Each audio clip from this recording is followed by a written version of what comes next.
नमस्कार दोस्तों, स्वागत है आप सभी का मिस्टर स्टडीपुर परिवार में। दोस्तों, आज हम लोग भारतीय पत्रकारिता के बारे में पढ़ेंगे। तो सबसे पहले जानते हैं संवाददाता का महत्व। तो पत्रकारिता में संवाददाता का क्या महत्व होता है, उसके बाद जानेंगे अर्हता या योग्यता के बारे में। उसके बाद है श्रेणी एवं कार्य पद्धति के बारे में जानेंगे। किसके बारे में? श्रेणी एवं कार्य पद्धति के बारे में। तो आइए देखते हैं पत्रकारिता का महत्व क्या है। समाचार पत्रों के लिए समाचारों की खुराक जुटाने वाला व्यक्ति संवाददाता कहा जा सकता है। मतलब समाचार पत्रों के लिए जो सामग्री चाहिए उसे जुटाने वाला व्यक्ति क्या कहलाता है? संवाददाता। कुछ लोगों ने संवाददाता को समाचार पत्रों का तीसरा खंभा, कुछ लोगों ने संवाददाता को क्या कहा है? तीसरा खंभा।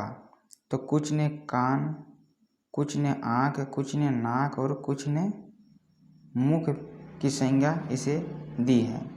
तो कुछ ने समाचार पत्रों के लिए कच्चा माल बटोरने वाला, तो कुछ ने माफ कीजिएगा क्या है, प्रेस जगत के हृदय की धड़कन, तो कुछ ने इन्हें समाचार पत्र का जीवन रक्त, तो कुछ ने कहा कि संवाददाता वह व्यक्ति होता है जो समाचार पत्र के प्रकाशन केंद्र के अतिरिक्त किसी भी केंद्र से समाचार संकलित कर उसे तार, डाक या अन्य किसी भी माध्यम से प्रेषित करता है। आगे क्या है? डॉक्टर नंद किशोर त्रिखा कहते हैं कि समाचार पत्र और संवाद समितियों में संवाददाता का वही स्थान है जो उस संस्थान का समाज में होता है। संवाददाता का महत्व इसलिए ही नहीं है कि समाचार अखबार का कच्चा माल है और संवाददाता खनन के समान उसका उत्खनन करता है, वरन इसलिए भी है कि यह कच्चा माल सही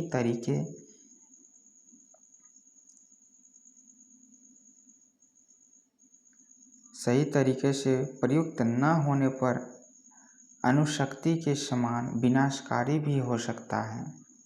इधर डॉक्टर संजीव भानावत संवाददाताओं के महत्व पर प्रकाश डालते हुए कहते हैं कि संवाददाता अथवा रिपोर्टर किसी भी समाचार पत्रों के लिए गौरव होते हैं। प्रत्येक घटित घटना के स्थल पर प्रायः ये मौजूद रहते हैं।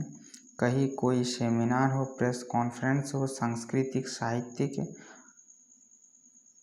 आयोजन हो, नेताओं की भाषण हो, सार्वजनिक सभाएं हो, दुर्घटना अथवा अन्य कोई अपराध या वारदात हो, खेल का मैदान हो। तात्पर्य यही है कि समाचार की दृष्टि से महत्वपूर्ण प्रत्येक स्थल पर ये संवाददाता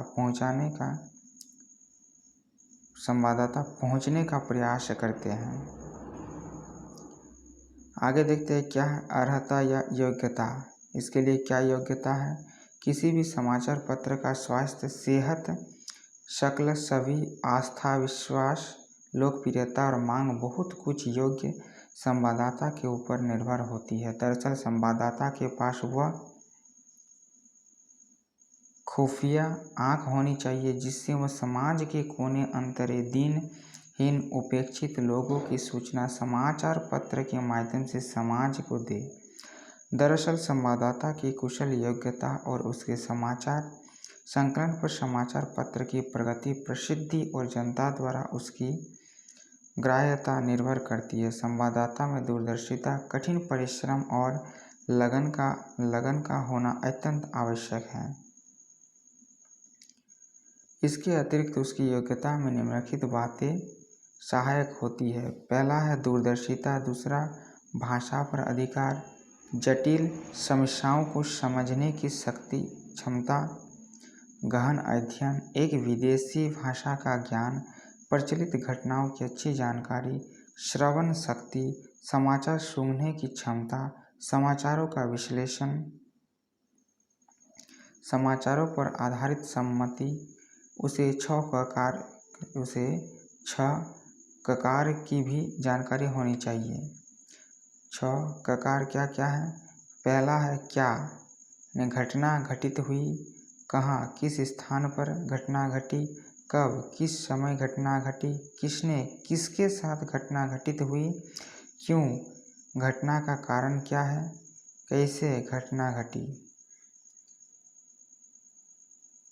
अगला क्या है? इन गुणों के अतिरिक्त किसी संवाददाता में यह भी योग्यता या गुण होना चाहिए यथा लंबे समय तक कठिन परिश्रम करने की क्षमता, सदैव जागरूक, कुशाग्र बुद्धि, आत्मविश्वास, अच्छा व्यक्तित्व, समाज सेवा की भावना, लोभ से दूर, पत्रकारिता के विभिन्न पहलुओं का अच्छा ज्ञान, पत्रकारिता के नियमों और कानूनों का अच्छा ज्ञान,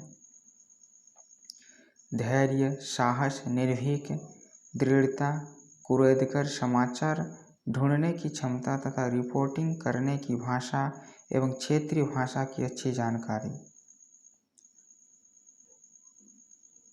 श्रेणी: समाचार पत्रों के संकलन का कार्य विविध संवाददाताओं द्वारा किया जाता है, अतः उनके कार्य समाचार संकलन की प्रकृति तथा अन्य आधार पर उन्हें कई श्रेणियों में बांटा गया है। कुछ विद्वानों ने इनकी 3 श्रेणियां बनाई है तो कुछ ने 4 विद्वान प्राध्यापक और मीडिया विशेषज्ञ द्वारा डॉक्टर संजीव भानावत ने इनकी 3 श्रेणियां क्या क्या है 3 श्रेणी तो अन्वेषणात्मक, व्याख्यात्मक तथा प्रतिलिपितात्मक माना है।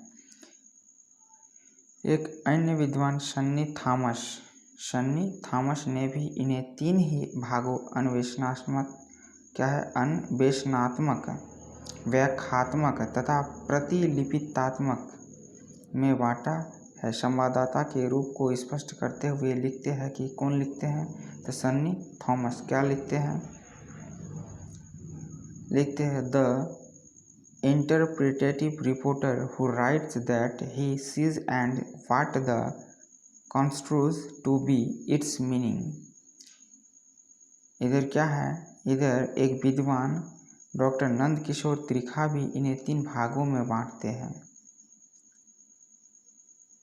पहला है कार्यालय संवाददाता, विशेष संवाददाता तथा मुफस्सिल संवाददाता।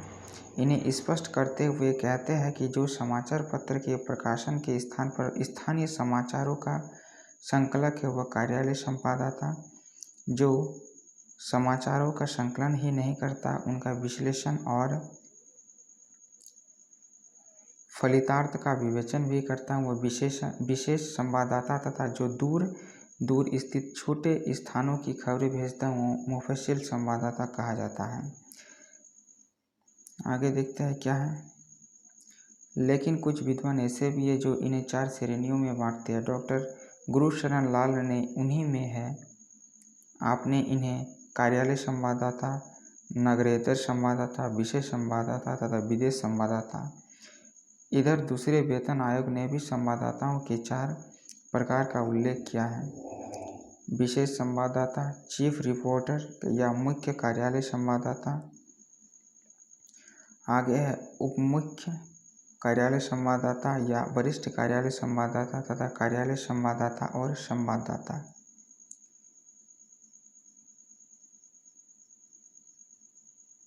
देखते हैं अब आगे क्या है। कार्य पद्धति कहते हैं समय, गति और समाचार किसी की प्रतीक्षा नहीं करते और विलंब से प्राप्त समाचार में बासीपने की दुर्गंध आने लगती है। साथ ही पुराना समाचार कोई पाठक पढ़ना नहीं चाहेगा, इसलिए संवाददाता को सजग और निरंतर चौकन्ना रहना पड़ता है। अपनी सल्थ और लद्दड़ कार्य पद्धति को बदलना पड़ता है। पेड़ से गिरने वाले सूखे पत्ते की खड़खड़ाहट पर क्या है खड़खड़ाहट पर हिरन की तरह चुस्त दुरुस्त गति से भागम भाग करना पड़ता है, तभी वह सफल संवाददाता की बिरादरी में शामिल हो सकता है। सच तो यह है कि संवाददाता यदि अन्यथा न लिया जाए तो कहा जा सकता है कि समाचार पत्र का प्रजापति है, कुशल कलाकार है। उसके समाचार संकलन की कार्य पद्धति का सीधा असर समाचारों पर पड़ता है, अतः उसे कंप्यूटर और इंटरनेट की तरह समाचार संकलन के लिए गतिमान रहना चाहिए। तो आज के लिए बस इतना ही। वीडियो को अंत तक देखने के लिए धन्यवाद। वीडियो अच्छा लगे तो वीडियो को लाइक कर दीजिएगा और हो सके तो ज़्यादा से ज़्यादा शेयर कर दीजिएगा। धन्यवाद।